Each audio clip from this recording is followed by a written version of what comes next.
Friends, पिछले वर्ष दिसंबर में जब भारत ने G20 की अध्यक्षता संभाली तो हमने इस फोरम में ग्लोबल साउथ के देशों की आवाज को आगे बढ़ाना अपना दायित्व माना। हमारी प्राथमिकता थी कि G20 को ग्लोबल स्केल पर समावेशी और ह्यूमन सेंट्रिक बनाया जाए।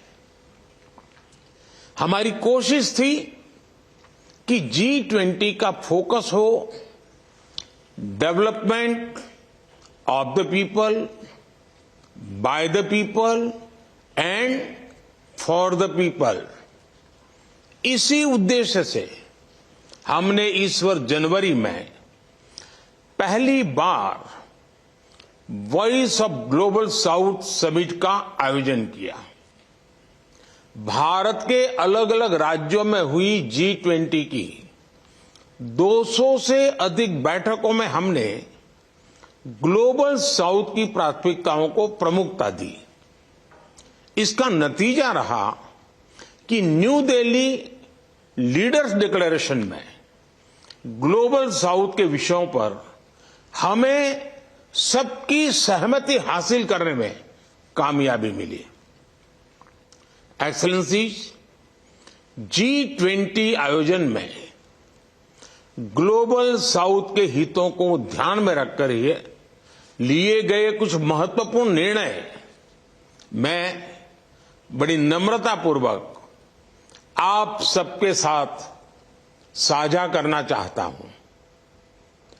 मैं वो ऐतिहासिक क्षण भूल नहीं सकता जब भारत के प्रयासों से अफ्रीकन यूनियन को नई दिल्ली समिट में G20 की स्थायी सदस्यता मिली।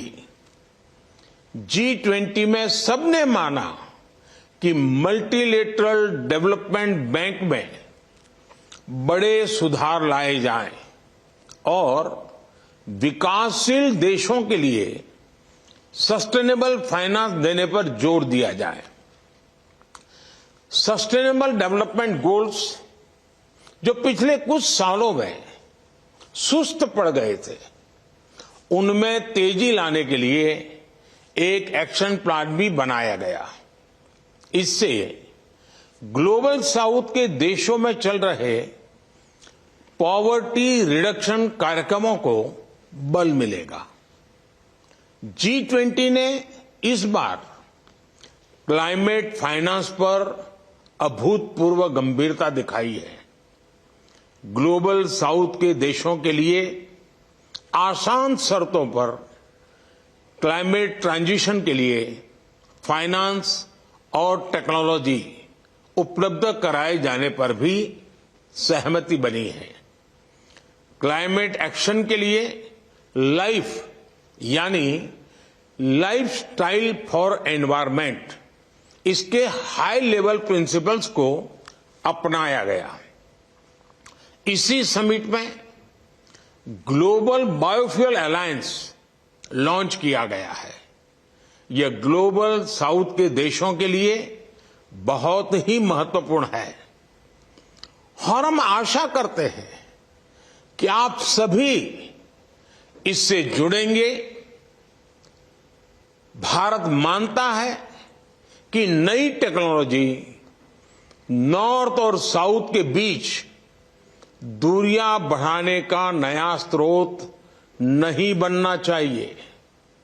आज आर्टिफिशियल इंटेलिजेंस AI के युग में टेक्नोलॉजी को रिस्पॉन्सिबल तरीके से उपयोग में लाने की बहुत जरूरत है।